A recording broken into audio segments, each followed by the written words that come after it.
aqui no Boa Tarde Bahia. Um 7 de setembro que ficou assim, né? Caiu no domingo. Então, feriado no domingo é um pouco sem graça, né? Mas a gente faz também a cobertura, porque caiu no domingo, mas dizem que olho bonito e gente feia. Não serve para nada, ter um feriado no domingo. Mas a gente, claro, faz o registro da nossa soberania. É quando o Brasil, de fato, se coloca soberano. Mas entre o 7 de setembro e 2 de julho, eu sou mais o 2 de julho, viu? Mas vamos seguindo e vamos falar desse livro aqui. 1964, uma hilariante história de fardados, desfardados, aluados e assemelhados numa pequena cidade do recôncavo da Bahia, quando tudo se deu, que é o mais novo livro de Fernando Vita, que está aqui para bater um papo com a gente. Vita, muito obrigado, satisfação em tê-lo aqui no nosso Boa Tarde Bahia. A alegria é toda minha, Vitor, meu caro Luiz Felipe, Mariano, uma boa tarde para os ouvintes das duas bandas, TV, a rádio. A alegria é toda minha, repito, você falou que o Bahia deu 5-0 do Confiança e abriu os 5 dedos e fez uma alusão a este livro como sendo o quinto, esse é o sexto. Foi Luiz. Você quis então saber, já é o sexto. É o sexto livro. Rapaz. Esse é o meu sexto livro. Como foi escrever 1964? Qual foi a ideia para colocar no papel? Deixa eu fazer aqui um breve relato, que eu nem sempre sei fazer breve, mas vou tentar. Antes de escrever pelo menos 4 dos 5 livros anteriores, eu já pensava em escrever sobre 1964. E te explico aos ouvintes por quê. Porque eu me lembro de ter lembrado de mim em começo de vida em 2 ocasiões anteriores ao golpe de 64. Eu me lembrei, olhava uma foto, eu lá com 5 anos de idade, brincando numa pracinha com peão, eu disse, não, aqui eu me lembro. Roupinha ridícula de menino naquela época, com fraldas que ainda não eram descartáveis, por isso tinha que ter uma proteção de um troço chamado bamboia, que tinha um elásticozinho na... Era chamada calça enxuta? Não, a calça enxuta vinha por baixo da fralda de pano.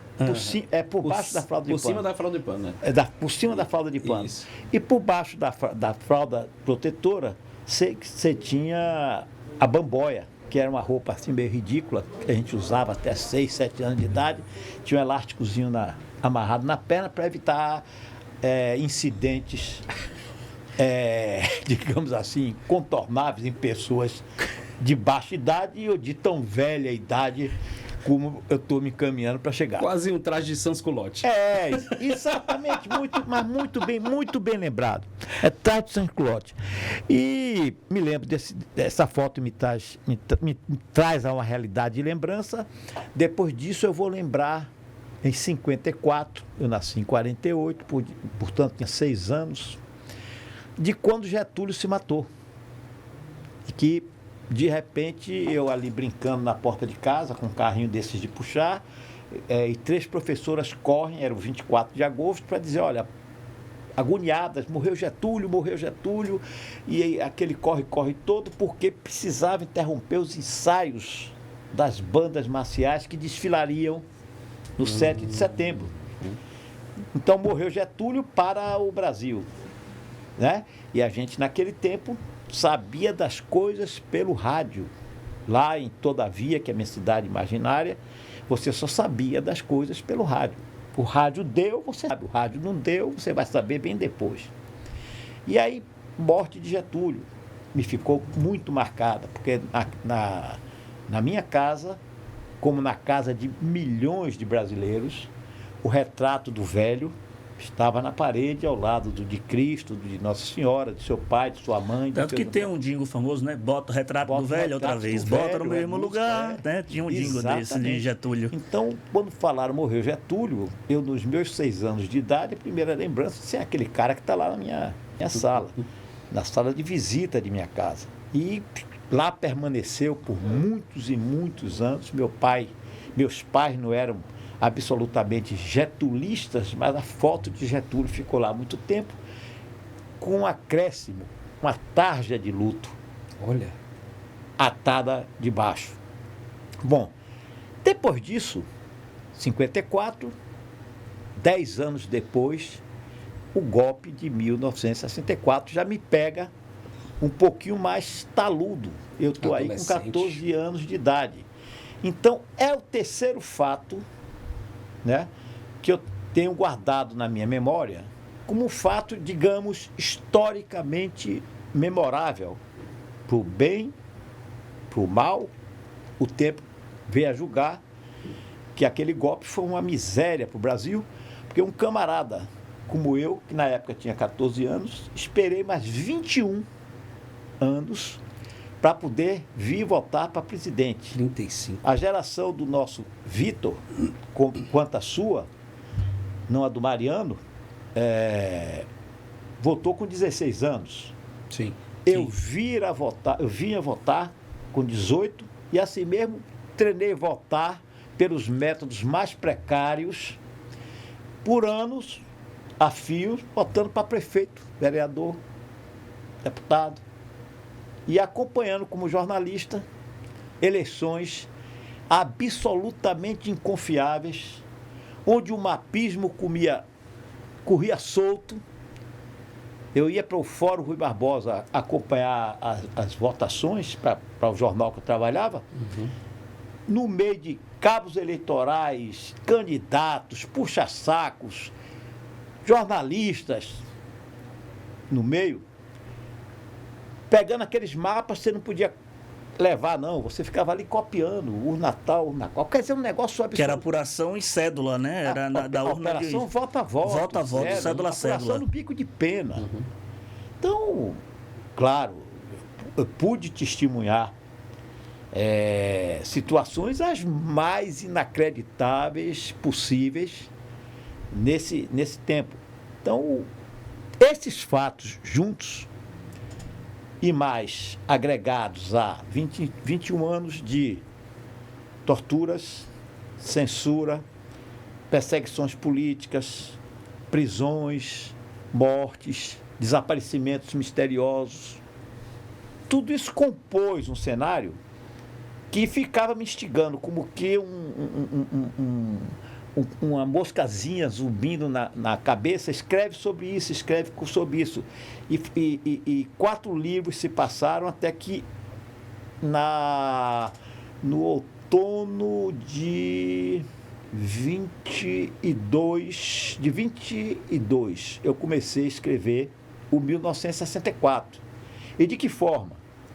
Eu conto a meu modo, porque de outra forma não sei contar, com muito de realidade, mas também muito de ficção, mas sempre com a linguagem, na medida do possível, um tanto a quanto debochada, meio hilária, meio satírica, como foram os dias que precederam o golpe, numa pequena cidade do interior chamada Todavia, com pouco mais de 10 mil habitantes, os dias que antecederam, o dia em que o golpe se deu e, na sequência, o que veio depois. E esse que veio depois, eu já conto, além do que aconteceu em Todavia. Eu já migro com minha literatura para a situação que se deu no Brasil de modo geral. Não há a menor pretensão acadêmica, histórica, nada. Eu romanceio sob forma de tragicomédia, uma coisa que teve muito dos dois componentes, de tragédia e de trágico e de cômico, dando em tragicomédia. Algumas pessoas dizem assim, mas onde é que você foi achar alguma coisa de engraçada, de hilária, num golpe com consequências tão funestas para toda uma geração, para todo um país e para as gerações que vieram depois? Aí eu respondo, porque se você for olhar todos os golpes, sejam eles praticados acima ou abaixo do Equador, todos eles têm um quê de farsesco, de hilário, tem situações que são realmente cômicas, e que convivem com as outras trágicas. E é nesse cenário, nessa confluência de fatos, que eu tento construir a história de 1964, o golpe, o capitão e o pum do maestro.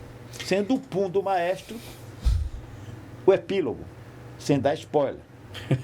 Porque os fatos históricos são divididos em antes e depois de Cristo.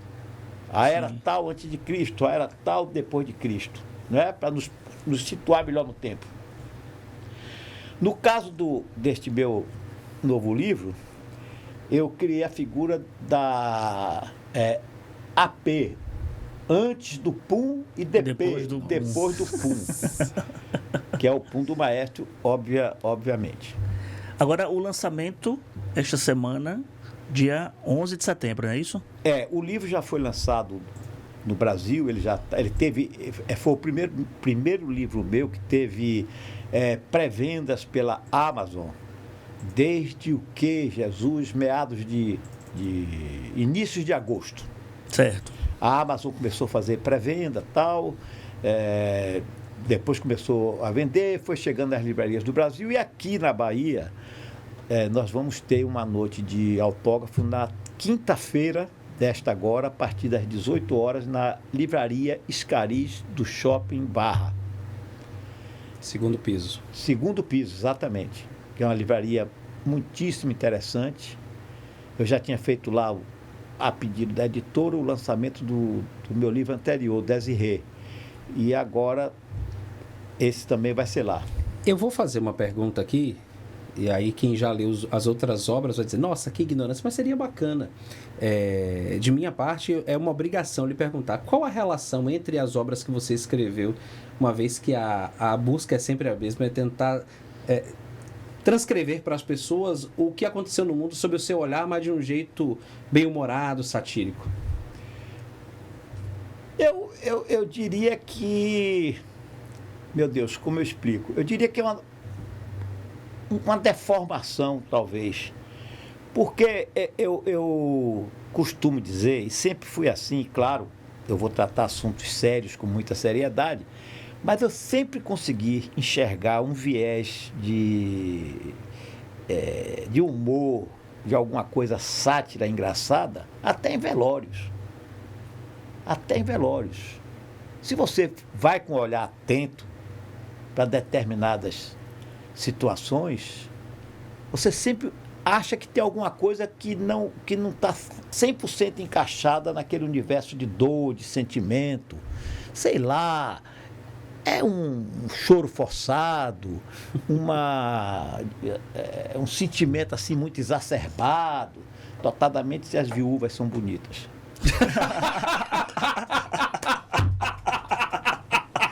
Ele tinha que tirar uma dessas, mas um pouco do olhar do jornalista, porque a gente que está numa Claro. página, A gente nunca vê o que todo mundo vê só. a gente não vê o que todo mundo vê. Às vezes a gente vê umas entrelinhas, uma palavra mal colocada. Somos uma pagos inteligência- para isso. Não é isso? E somos profundamente criticados por isso. Somos pagos para isso. Você não consegue sair, e minha experiência quanto a isso, sair de uma cobertura onde estão 10, 12, Com 15 certeza. caras diferentes sexos, diferentes gêneros, diferentes tudo. Cada um vê aquilo de uma maneira, mas pode crer que todos viram de uma forma diferente do que a maioria das pessoas viram, porque foram para lá com os olhares atentos de curiosos. E eu, fora mesmo da profissão, tem um lado que é de gostar, de mesmo estando sozinho em algum ponto, seja um bar, um restaurante, uma praça, um transporte coletivo, um avião, um aeroporto, um saguão de hotel, está observando ali quem é aquele cara, o que é que faz, imaginando situações. Uhum. E quando você senta para escrever, você pega um fato concreto que você sabe que se deu e você vai imaginar de que formas aquilo fica mais saboroso, entre aspas, do ponto de vista do leitor, seja o assunto trágico ou cômico. ou seja, tragicômico. É isso que eu tento fazer, não sei se tenho conseguido. Imagina. Não sei se tenho conseguido. Agora, me distraio muito conversando, batendo papo, ouvindo conversa dos outros. Você vai, às vezes, você está caminhando na praça fazendo seu Cooper devagarinho, alguém vai conversando, aí você pega conversa de elevador, aquela que nunca acaba, porque você nunca sabe o resultado, porque ou você salta antes, está contando, salta. Tem aquela história, né? Que normalmente vendo quando aí? tem muito crítico no mesmo ambiente, ninguém se retira. Um fica sempre Sim, esperando o outro sair, que é pra não pode falar nem no pelas banheiro, porque costas. se sair da Já mesa, vira o foi. assunto. Se aniversário, em casa, rapaz, se fosse você, não saía. O que deixa a profissão de ascensorista de elevador hoje, cada vez mais em desuso, como uma das mais desfavorecidas pelas conversas. Porque o cara entra no primeiro andar, começa a contar uma história interessante, o ascensorista liga a butuca para ver o que é. Quando chega no ponto culminante, se matou, se morreu, se ficou. Aí o cara salta e ele prossegue a viagem sem saber como é que se deu. Duas fontes excelentes de jornalista Nossa. são porteiro Sim, e motorista. sim. São fontes maravilhosas. Seja pra gente amigo- conseguir- seja amigo profundo. Seja amigo profundo dessas duas categorias, que Nós você vai saber de tivemos- coisa. Vocês que são um pouco mais jovens do que eu, nós tivemos aqui um jornalista, Mariano deve se lembrar dele, ou pelo menos ouviu falar. Chamava-se Palma. Valmir Palma. Já ouvi falar. Codinominado Seu Porreta. Seu Porreta era um velho repórter de polícia, a moda antiga, né? Dormia nas delegacias, gostava de dormir, era gordinho e tal. E tinha umas manias interessantíssimas.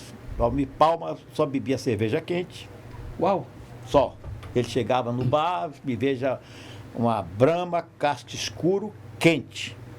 E o cara, normalmente, o garçom que não conhecia, achava estranho e tirava linha com ele. E ele ficava muito zangado. Não, por quê? Sou eu que estou pagando, não posso escolher o tipo de cerveja que eu quero, tomar cerveja quente. Valmir Palma, que era soldado do Corpo de Bombeiro de formação. O carro do jornal parava para abastecer numa bomba, ele saltava, andava quase 1 quilômetro de distância, porque ele dizia que um carro sendo abastecido era uma bomba em estágio de explosão. Ele não ficava dentro de carro sendo abastecido nunca. Botava a bomba para trás, saía e ficava lá. Quando acabava, ele botava, entrava e prosseguia a viagem. E Valmir Palma contava, e eu convivi bem com ele, nunca trabalhamos no mesmo jornal, mas convivia muito com ele nas antessalas de delegacia. E Valmir Palma dizia, rapaz, o melhor lugar, quando você quer apurar um crime, vá no velório, sai da delegacia, vá lá no velório, o cara morreu hoje, meio-dia, você sabe que vai ser enterrado amanhã, chegue lá no fim do velório ali, de noite, que é ali que você vai ver alguém vai começar a dizer assim, uma mulher vira para outra e diz, isso era um homem bom. Aí você vai ver que a vizinha vai dizer, pronto, você pega a vizinha que fez que você vai saber tudo. Você de Vita. Mas é um dia depois de um 7 de setembro em que tem contemporâneos seus indo para as ruas pedindo para voltar justamente esse retrato que você traz, essa tragicomédia a qual você relata.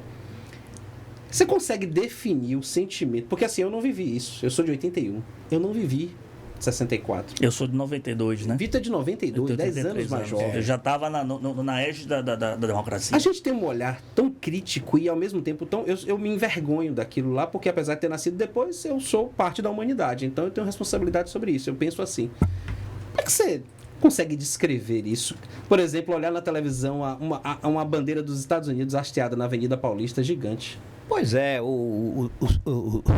os tempos mudaram e não mudaram, porque inacreditável você imaginar que depois de 21 anos de ditadura, né, e eu confesso também com a maior sinceridade que este livro, conforme eu disse, começou a ser escrito em 22, outono, acabou na primavera de 23, muitos dos fatos mais, digamos assim, atentatórios à jovem democracia brasileira, como alguns costumam dizer, nem se tinham dado ainda. Você apenas tinha o ensaio da tragédia. É como se de 18 a 22 você tivesse, meu Deus, alguma coisa está errada, tem alguma coisa aí, tipo assim, vai dar merda.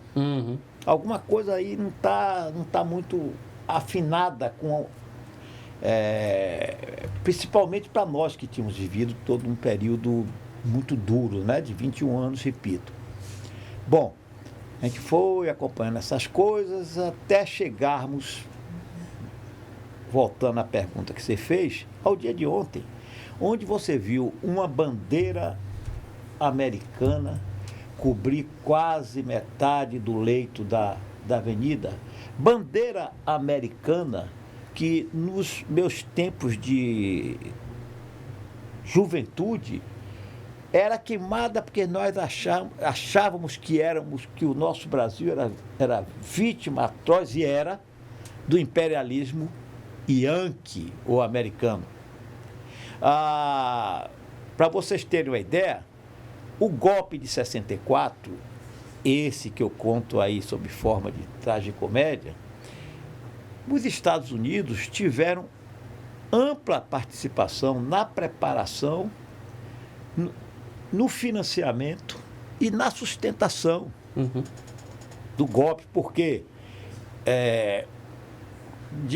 a forma autoritária dos Estados Unidos, à época, tanto quanto hoje, talvez até um pouquinho mais hoje do que lá atrás, era a seguinte: olha, está nascendo no Brasil uma democracia de cunho social popular que pode transformá-lo numa segunda Cuba. Ora, meu Deus, não era bem exatamente o que estava se dando aqui. E essa sensação que os Estados Unidos de então tinham foi corroborada por empresariado, a nossa igreja, a classe política, em sua maioria, e as Forças Armadas, lógico. Porque, veja, a nossa vocação, lá deles, digo melhor, para o golpe, ela é coisa velha. Se você olhar direito, a proclamação da República do Brasil em 1800, vocês que são melhores de história, me corrijam, mas eu acho que em 1889... 1889, sim. Ou 88, sim. Não me lembro. Sim, 89. A proclamação da República Brasileira, ela em si foi um golpe.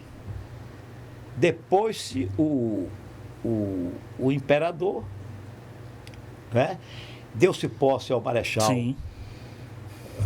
Deodoro da Fonseca. E dali para cá, meu amigo, maiores ou menores, intentonas frustradas ou executadas, nós tivemos o golpe de 30, que foi o de Getúlio, chamou-se tanto quanto essa de 64 Revolução. Depois você foi ter 64, mas só que no meio deles todos ocorreram tentativas as mais diversas, intentonas frustradas ou não, mas ocorreram.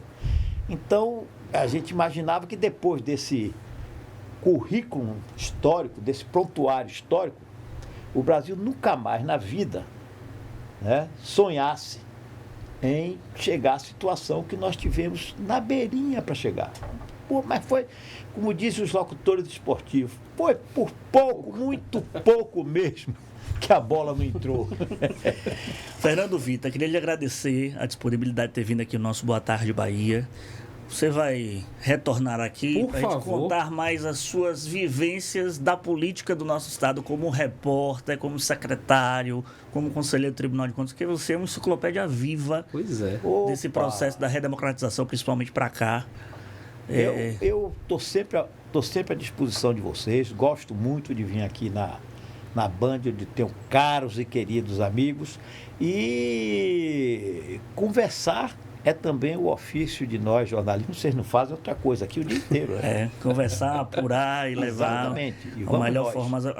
Mostrar aqui, para quem está acompanhando a gente no YouTube, o lançamento do livro, que acontece nesta quinta à noite na Escariz do Shopping Barra, 1964, o golpe, o Capitão e o Pum do Maestro, de Fernando Vitor, seu 6º livro. Então fica a dica para uma leitura dessa tragicomédia sobre política também, né? Aí você